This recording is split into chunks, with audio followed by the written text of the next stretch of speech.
Assalamu alaikum warahmatullah. For this video, I'm gonna dive into a few components of my animation, Mission 76, which I did back when I took animation technique, which might give you an insight on how you might do things in your own animation. So first, I want to say that you can sort down your layers under folders, similar to how I'm making the layers that are relevant to my robot here, existing under this folder, Bot 76, which is the name of my robot. For instance, right now inside my robot, I have the claw hand already within the folder inside my Bot 76 folder. I want the rest of the body to be inside the folder, so I simply just make a new folder here, name it for instance body. Oops. Holding shift to choose all of these and getting them under the body. That's just a simple way to sort out your layers, which would come in handy later on when you have a lot of layers in your project. And of course, in big drawings like these, it's always preferable to separate everything in a different layer, as I've explained in the previous videos. And by the way, if for example I have this underground folder, if I want to unlock everything inside this folder, I simply can press the unlock in the underground to unlock everything within this. So as it's apparent here, I have everything separate: the radar, the body, the tube. And here, for instance, I made a simple animation to give the impression that people are moving. If I play this, you can see that the civilization here is the people here are moving around. And that can be done because I can simply just lock everything under underground, which is the name of this place. It is an underground, and I unlock the people only so that I can focus on them. And with each keyframe, I simply just move every one of these a little to the front in different directions and keep them moving in the same direction for the rest of the keyframes, as you can see in the changes here. Like every time I switch to a new keyframe, they move to a certain direction. So that overall, it gives the impression that they are moving around. Another thing I'd like to highlight is that you can, for instance, make a lip syncing when a person is speaking. This character here, Balqis, notice how the lips are syncing with whatever she's saying. I believe you noticed how the weather outside is toxic. Well, if we go into Balqis and see her lips, I have like 4 versions of her mouth, which is like a closed one, a little open, an O, wide open, and so on, so that I can listen to what she's saying and sync the lips depending on the vocals she's producing. Like here, the word toxic, the moment she says O, I make a keyframe and make it as an O, and the moment she says I in the word toxic, I keep the mouth in the shape of saying I, so that it goes toxic.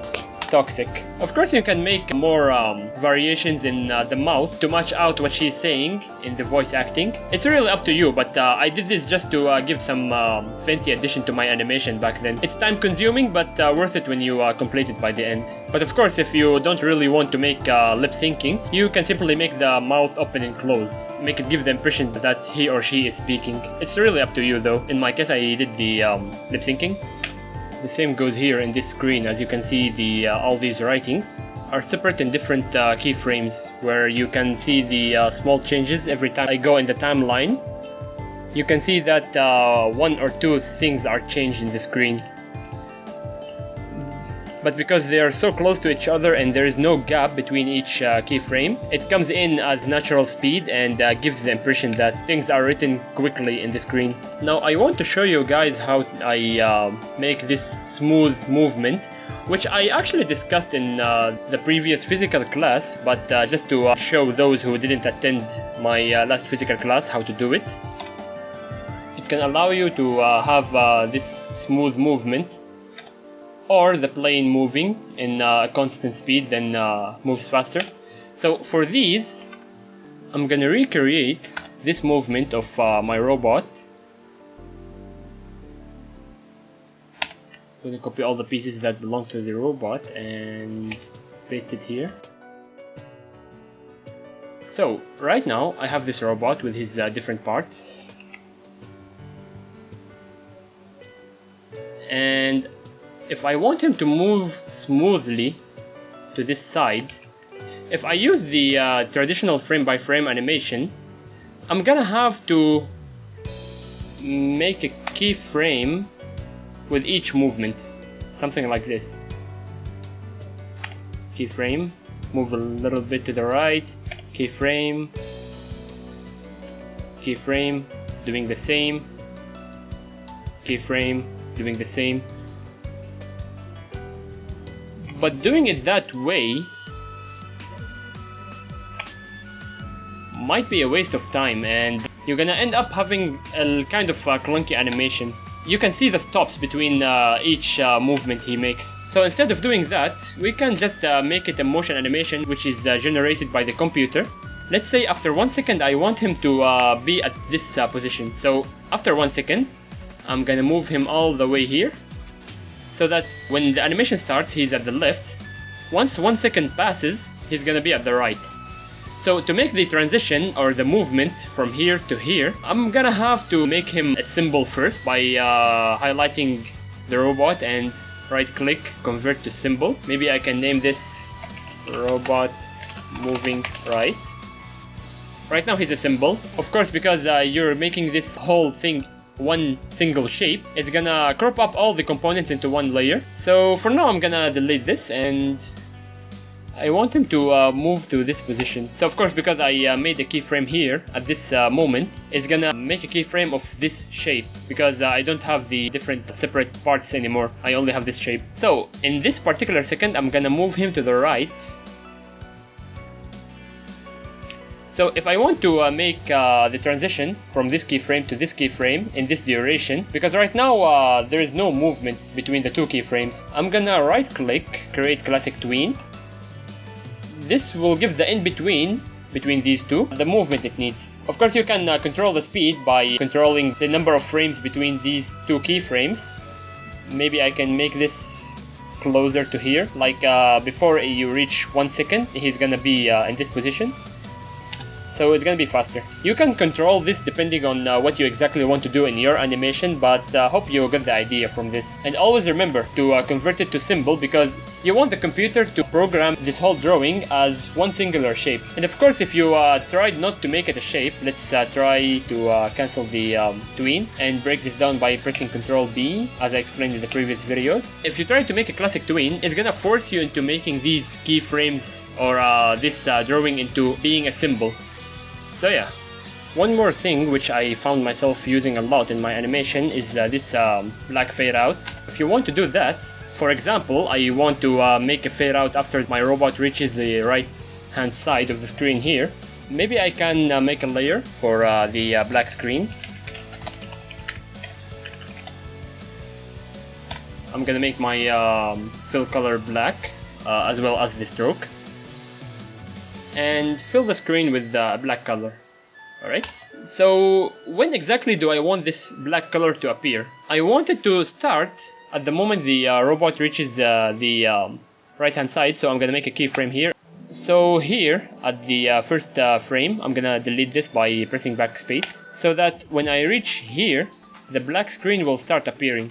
But right now it's pure black at this moment when the robot is on the right hand side. If I hide this black screen, as you can see, the robot is here, but it's pure black, right? I want it to slowly start fading from 0% transparency into pure black, right? Let's say I want to take 10 frames for the transition, but before that I need to convert this into a symbol.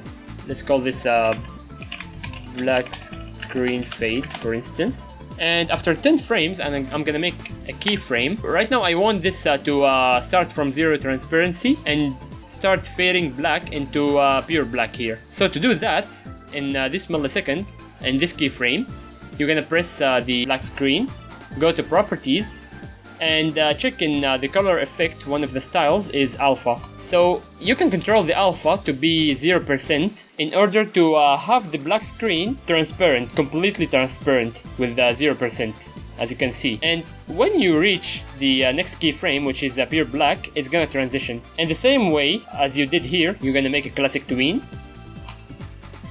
And yeah, it does the transition.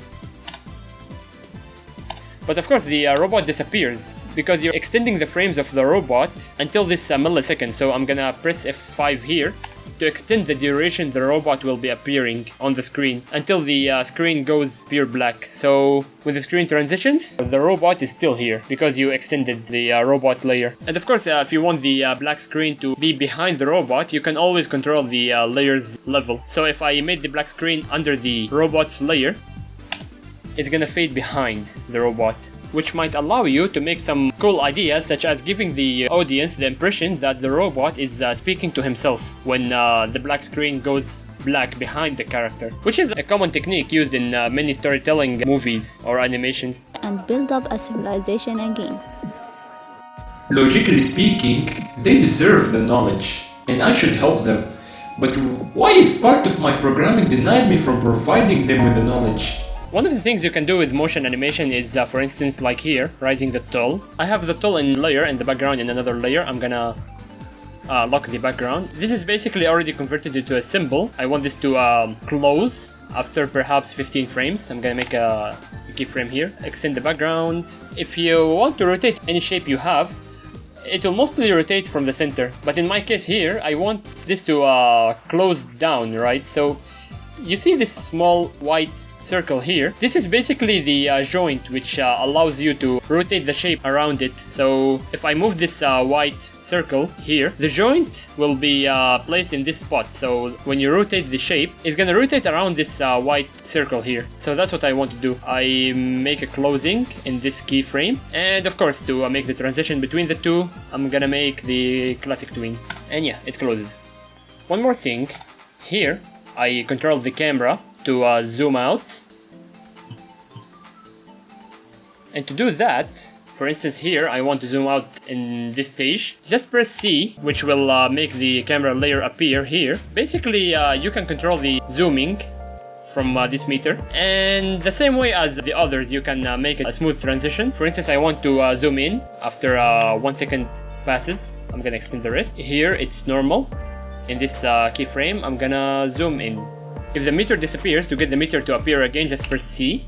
Of course, while zooming, you can move the camera around to know where you want to zoom exactly. I'm gonna make classic tween, which will allow you to make the zooming. This can come in handy in your case, of course, depending on your animation. In my case, I made it to do this dramatical scene.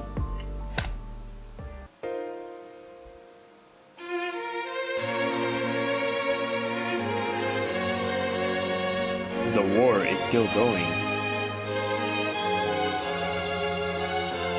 Kings are possessed with greed. So yeah, I think that's all for this video. I hope you learned something and can apply some of these in your animation if you want.